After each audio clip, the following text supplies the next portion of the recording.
I'm Marissa Norcross. And I'm Dave Freund, and this is The Next Page. Marissa, how are you today? I'm good. Good. It's another sunshiny day. I feel like we have been recording on some really beautiful days lately. We have. When did it rain last? I read an article today. I think it said like 13 days ago. Wow. I planted some grass, probably 3 weeks ago, so I've been doing a lot of watering. Yeah. But or at least it said like measurable, like truly measurable rainfall. It's been a couple weeks. Hey, so it might rain a lot next week because I'm on vacation. That's okay. It is very okay because I'm not focusing. I have no crazy expectations. Mm-hmm. We are, I will look for the simple pleasures, the wonderful things that are easy to enjoy, like that perfect cup of Cafe Verona coffee that I brew myself first thing in the morning. Now, I actually did something up. So my daughter's visiting with her 3 kids and her husband's coming this weekend, but I decided I would make a pot of coffee so that the coffee would be there for my daughter and my wife. It wasn't as good. Oh, maybe the ratio is off. Yeah. So I said to him, I'm sorry. 'Cause one of the things I try to do is I will prep my wife's coffee, so all she has to do is hit the start button. Yeah. After mine.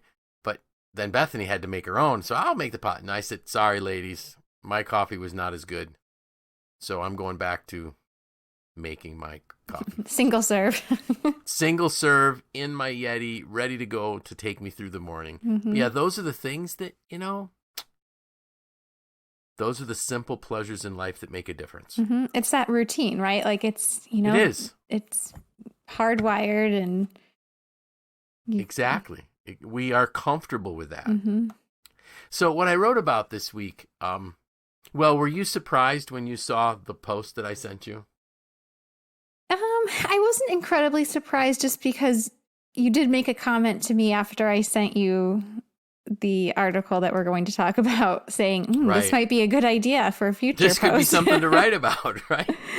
Yeah. Yeah. But I think it's a good follow-up to last week. It is. It's a really good follow-up to last week, which was a follow-up to the week before. But anyways, and people know us already that I get on a trend of what am I learning? What am I thinking about? So the title of this morning's post was something to think about. And I just reflected at the beginning of it has been an incredibly crazy first half of this year. Mm-hmm. I talked about, we even talked before we started hitting record that you had forgotten that we actually had impeached our president. Mm-hmm. Now, he was acquitted in the Senate, but that was big news. That was all we talked about in February. Actually, it seemed to go forever. I think they voted, they were going to vote for impeachment or something already in December. But anyways, he gets impeached, he gets acquitted. The virus comes, the pandemic, because we still aren't saying the word with the letters, a dash and a number. And that's all we talk about. People forget about the fact that on February 12th, the Dow hit a record high at 29,552, and then over the next 4 weeks dropped 8,000 points and bottomed out at 1,900. But don't worry, because it's already back above 2,500. In fact, I think today or yesterday, it went above 2,600. 26,000, thank you. Mm-hmm. Thank you for correcting me there. 26,000.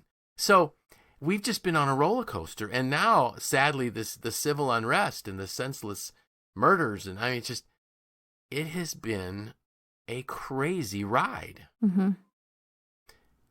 So what I wanted people to do was just take a deep breath and slow down and really focus on true joy, true happiness. And then you had sent me this wonderful article that I think was in Real Simple magazine. Is that? Yeah, that's what it looks like it was from, right? Yep. And it's titled The Real Secret to Happiness.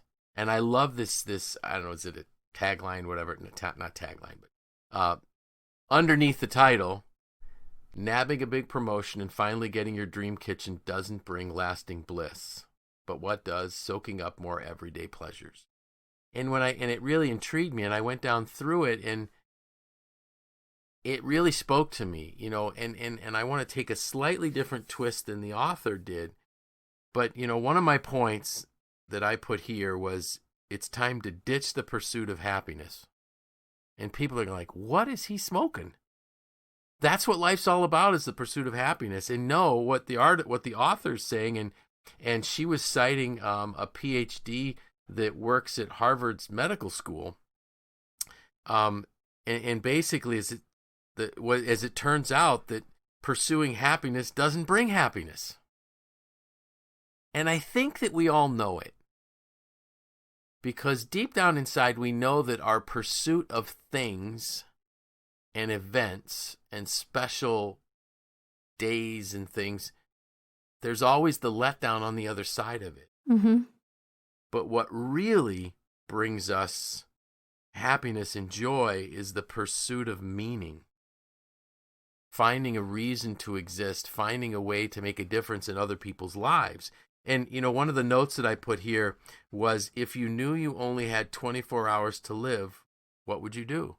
And I don't think any of us would go and spend up and go, we need to find that next pair of shoes. We would be looking for something that is much more meaningful than that. So, does that resonate with you? Yeah, I mean, I thought this article was really well done, and I tried to find it on Real Simple's website so I could link it, but I think it might be like subscriber only. But it might be. It's called "The Real Secret to Happiness" by Ginny Graves, and it's part of a series on Real Simple about happiness and joy. And I really liked a quote in the very first portion of the article from Martha Beck, and it said, we live in a culture that tells us we're supposed to be euphoric all the time, but that feeling isn't sustainable. And that really resonated with me, especially in a culture that is full of social media and Instagrammable moments and oh, look at my beautiful family and look at my beautiful yard and all the things that we forget, that life isn't really made out of those moments in the couple inch by couple inch squares on Instagram. It's really about those everyday joys, and that's what sustains us, not the new shoes or the new iPhone or the picture perfect vacation. I mean, you just said your vacation isn't the picture perfect vacation that you may have drafted up in your mind when months ago you were thinking about doing this. And I think now is a time, I think we're having more of these conversations now because the last few months have really changed things for all of us. The way we look at a lot of things, our everyday lives, right? Like going to the grocery store looks totally different than it used to, but having our vacations change or canceled, or the way we do graduations look different, which we talked about last week. The way we do weddings looks different. The way we dine out, everything looks different. And I think it's this is one of those blessings and the challenges that it's forcing us to really think about the things that we do and how our brain is processing through what's really going on. Yes. And I love how you brought us back to the brain piece of it, because we touched on this last week, but I think that we have become addicted to dopamine hits. Whenever we buy something new, when something fun happens, our brain releases dopamine and we love it. And so that's one of the reasons why we're grabbing our phones all the time and we're looking for things. We're starving for another dopamine hit, and we really become addicted almost to needing that stimulation. And like you mentioned, our life is not meant to be one euphoria after another. It's not sustainable. And I think what happens is that could be why people are really stressed out. We need more. And really, if I would say to someone, we've got this person and they have this addiction and they continually need more and more and more and more of this drug, we would say we need to get them some help quickly. But what if I said that drug is really the need for a quick hit of happiness rather than, and so dopamine is something that can happen quickly. But we mentioned before we started recording that what we really need to be striving for is really oxytocin, which is that oftentimes referred to as the love chemical. It's a feeling of belonging. It draws us to people.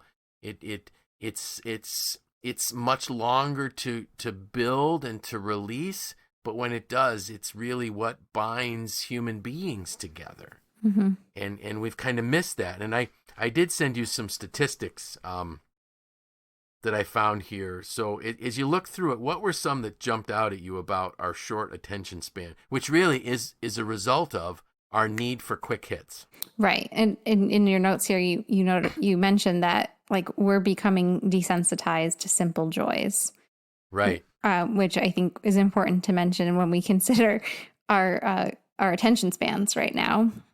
And what's many of these statistics are alarming, but I don't know if I could really pick a favorite, but a good one is that we now have shorter attention spans than goldfish. Is that not crazy? Who are able to focus on a task or object for about 9 seconds. So I guess ours is about 8.25 seconds, but right. It's laughable, but it's also, I mean, how many times have you like had a thought, picked up your phone because you were going to look it up on Google or put it in your calendar, and then by the time you picked up your phone, you've forgotten what you picked it up for. So instead, you're like, oh, well, while I'm here, I will check my email and see if anyone needs me, and dopamine hit. Or I will scroll through Facebook and see what's going on. Dopamine hit. And you've wasted a whole bunch of time and accomplished 0% of the thing you were going to do. Exactly. And if I'm going to do something you're never ever supposed to do when you post anything, and I'm going to give dead air, so to speak. But we're going to be silent for 9 seconds starting now.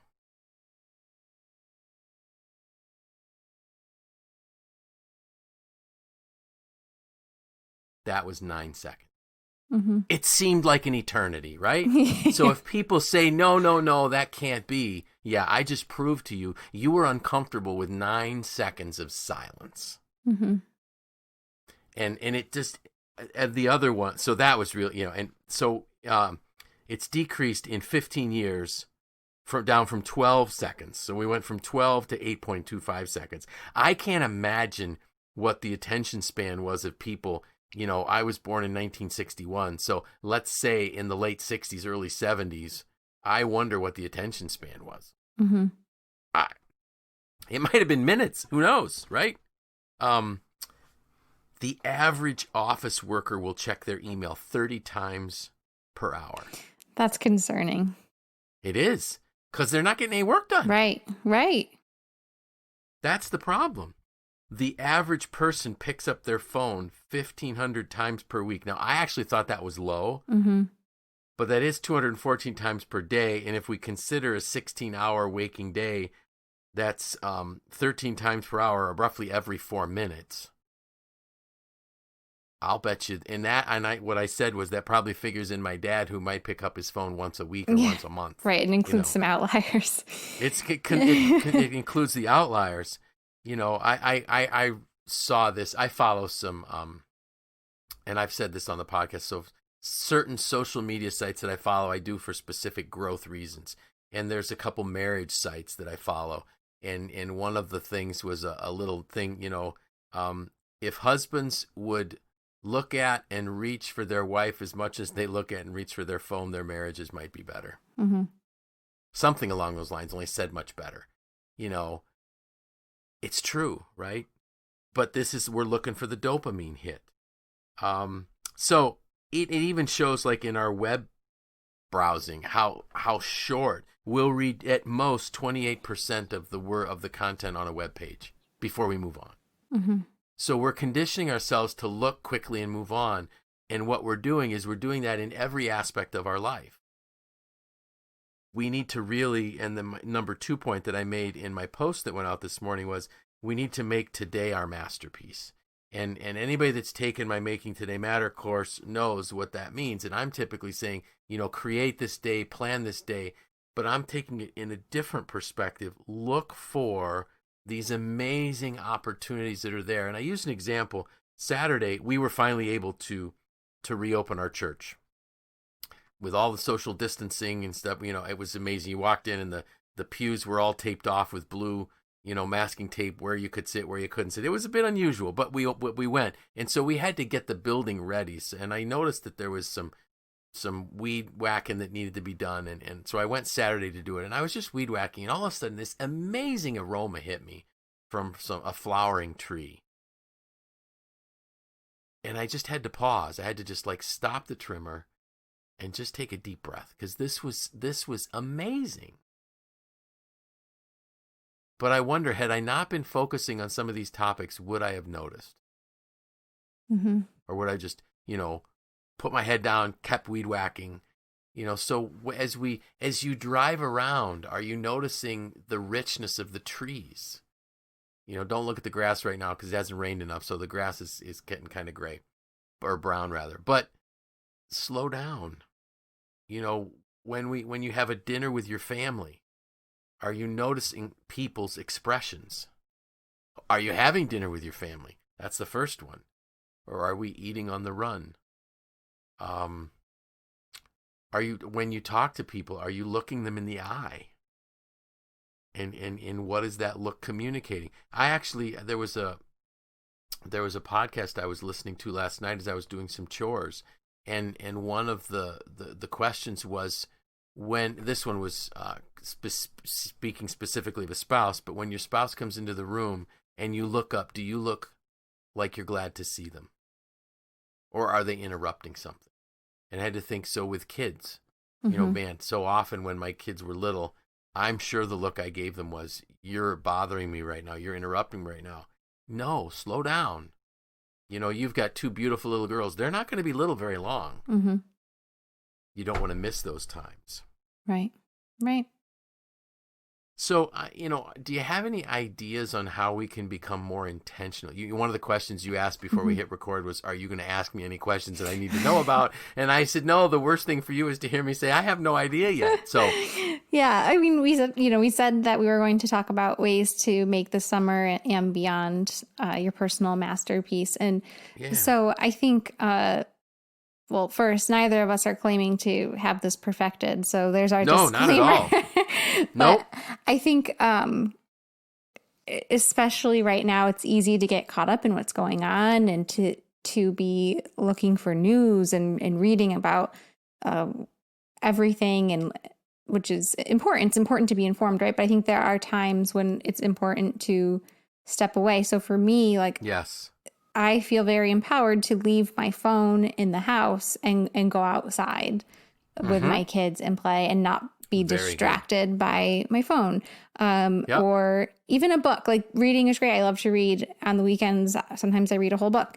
But there are times where it's like, okay, I need to be enjoying my girls while they're little and put the book down and go outside. Whereas sometimes I sit in the chair and read while they play around me. Sure. But things like that allow you, when you put your distraction in, that can be different for everyone. For me, my distractions are typically my phone, my computer, my iPad, whatever. But setting those somewhere really far out of the way, so far that it would be really inconvenient. We're lazy. Humans are pretty lazy.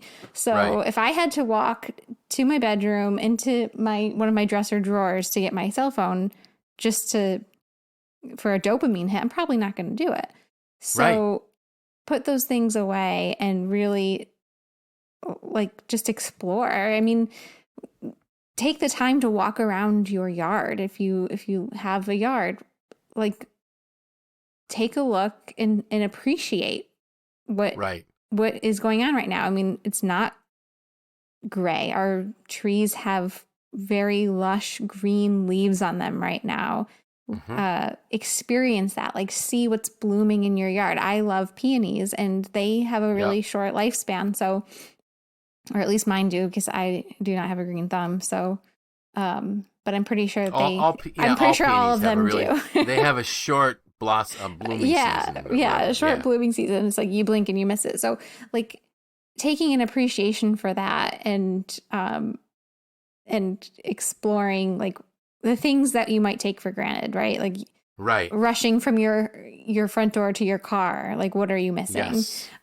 Today, I took a drive by myself because I had to drop something off at my daughter's school, and I was so excited to make that drive, a drive that we haven't made since March to school, like that route. I was so excited, and like sometimes I call my mom in the car, and if my mom is listening, she'll be like, "No, you call me like 3 times a day at least." So, but I intentionally did not call anyone in the car because I was like, I'm going to listen to my summer playlist and enjoy this beautiful sunny drive. And it's like that simple joy of being alone at a time where like I haven't had any alone time lately. Yes. Sure. And experiencing like the sights and the sounds of that drive. Right. Go ahead. Think about this too. So how often do we sit down to a meal and we eat so quickly we don't? I remember growing up, like I have a habit of eating quick. Yeah, so do I. And my parents would even say, "Did you even taste that?" It's just this moment I'm hearing those words from my dad or my mom. "Did you even taste that meal you just ate?" Because I just eat quick. And the answer to the question, honestly, would have been, no, I didn't. Why not? You know, we have the amazing opportunity to eat in this country just about anything you could imagine you can find. Whereas years ago it was pretty basic, but now you can go to Wegmans and get anything, and just anything that you could imagine. Are you enjoying it? Yeah. Are you tasting it even? No, we eat too quick. Yep. Or we grab something in a drive-through just to sustain us till we get to, no, stop and enjoy it.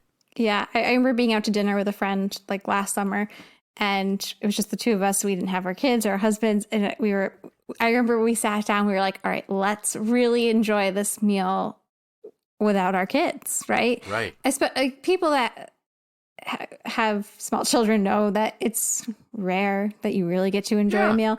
So now, like that's kind of our joke. It's like let's eat like we're out to dinner without our kids, right? And really enjoy things, especially and this kind of goes back to like what we were talking about last week. Like, is it that, I mean, you and I both like to eat and we like good food, but I think it's really more about like the company that you're with. Like you mentioned that you have family in town. So for you, it's like, I'm sure you're enjoying some really great food right now. But you're probably enjoying the family table experience even more. Yeah, exactly. And, you know, I think so some folks are going to say, so what can I do? Help me get there. And so here's the first thing that I would say. Be highly intentional. Be more intentional about your day. Not what can I get done, but what can I not do? You know, what tomorrow will you not do? I'm working through a project for myself on identifying. I just read one of Brendan Bouchard's books, and so I'm working through a project for myself to get my priorities straightened out.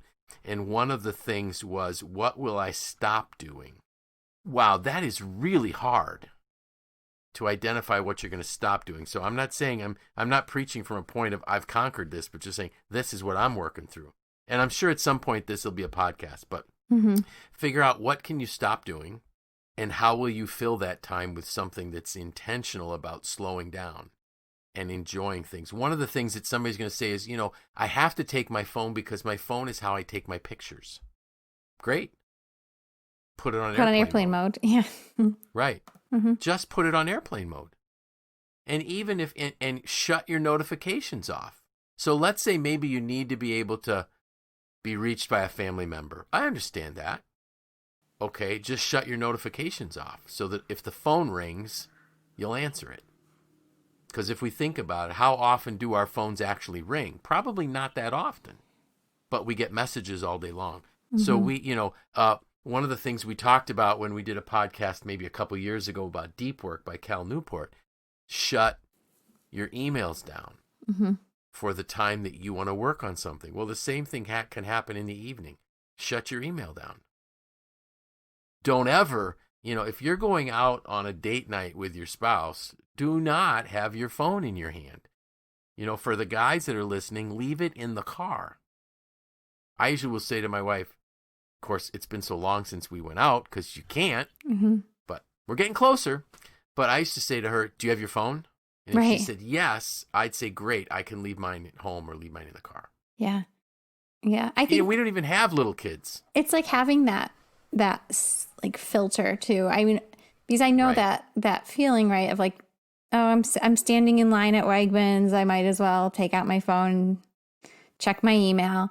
But I've started trying to pause before I do that. Like, that's awesome. I may still pick up my phone 214 times a day or whatever that stat said, but I'm trying to be a little more intentional. This is kind of like my way of hopefully picking up my phone only 200 times.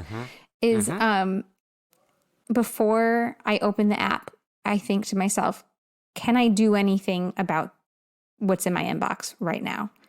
Right. And the answer is typically no. Like if I'm in line at Wegmans and I have an email from you saying, can we host this training on these days? I'm not going to be able to do anything about that right now. Right. And if it is something that I would be able to take care of from the checkout line at Wegmans, like a yes or no question, it probably wasn't that important and could wait for my attention later. And so that's what I've been trying to use as a filter. Good for you. After realizing that I was just incredibly overwhelmed, and it's helped. I think I'm down to 213 times today. So, but you got one more, and then you got to put that phone away. Really getting there. So, I think it's just like, if we can put this intentional filter on everything, on the phone calls, right? Like if your phone rings and you're sitting down at dinner, do you pick it up and answer it because it's ringing, or do you quickly silence it and put it away? Right. And that's where that filter comes in, because a lot of us have that knee-jerk reaction to just grab the phone. Oh, it'll only be a second. It's David. I better answer it. Unless, of course, there are extenuating circumstances, but 9 times out of 10, it can wait. And we just need to kind of step away from those knee-jerk reactions and put that quick. It's like putting a face mask on your reactions. Something we're all very familiar with right now. And thinking about like, okay, where does this fit in my current plan? Exactly. And here's a tip for the ringing phone. And this is, so all of my coaching clients get 24/7 access to me. None of them have ever abused it in any way, shape, or form. I think they should call me more than they do. But what I tell them is, if I'm training or if I'm coaching, I won't answer. But if it's an emergency, call me right back. So I've told the same thing to my parents. I said, if I don't answer the phone, it could be that I'm busy, but if it's an emergency, you just call me right back. So the people that need to get through to me know if David doesn't answer, call right back, he'll answer. That's when I know it's an emergency. If not, it'll wait. Yeah, boundaries. It's that intention. It's just set boundaries and be intentional. And if we can do that as we go into summer, man, it's going to be a great summer. And we're going to be able to weather all kinds of storms that may come, because our souls, our brains, we're going to be in a different place. We're going to be reflecting on things that are blessings in our lives. The oxytocin's going to start to flow. And the less dopamine hits you get in a day, when you do get them, they're going to be as special as ever. Because we have to kind of reverse the desensitization. Right. And get back to when, wow, that is really amazing. Think back to when it really was special to go out to dinner. But when you do it all the time, it's not special anymore. So you probably wonder what we're going to talk about next week. Yeah. And my answer to you is going to be, it all depends on the article that you send me between now and Monday. No, I'm just kidding. Depends on what I find on Depends on what you find on Apple News. So I really don't know. But something will come up, something that I'm learning, something that I'm working through. You'll know about it early next week, and everybody else will find out about it Wednesday. How's that? Sounds good. Any special plans? I always feel so boring when you ask me that, 'cause it's like, no. That's fine. Yeah, you know what? Probably no, because you're not going for the dopamine hit. No, I've got a couple books that I want to read. One that I just started, and another one. So I've been finding more time to read on the weekends, which it really fills my cup. So looking forward to that. Awesome. Mm-hmm. That is awesome. Well, and as I mentioned earlier, we're actually going to start a family vacation on Saturday. So, but that's exciting. Do not fear. In 3 years, we have never missed a podcast. Oh no, we'll be here. So we will record it even though we're on vacation. Mm-hmm. So with that, I'm Dave Freund. I'm Marissa Norcross. And this was The Next Page.